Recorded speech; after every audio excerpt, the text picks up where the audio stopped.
नमस्कार दोस्तों, सबसे पहले आप एक वीडियो देखिए काजल राघवानी जी का, जो कि खेसारी लाल यादव के गाने पर बहुत ही ज़बरदस्त तरीके से रील वीडियो बनाई है। चलिए सबसे पहले वीडियो आप देखते हैं।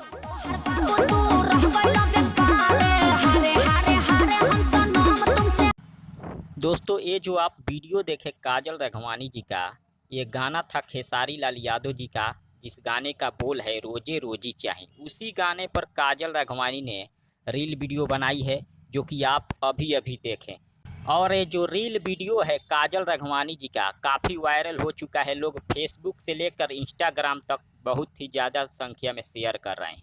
जो लोग खेसारी जी का एक गाना नहीं सुने, एक बार जाकर जरूर सुनिए। आदि शक्ति फिल्म से रिलीज किया गया है। और ये रील वीडियो कैसा लगा काजल राघवानी जी का, ये कमेंट के जरिए हमें बताइए। फिलहाल इतना ही, मिलते हैं अगले अपडेट में अगले न्यूज के साथ। तब तक बने रहिए हमारे साथ। मिलते हैं, धन्यवाद।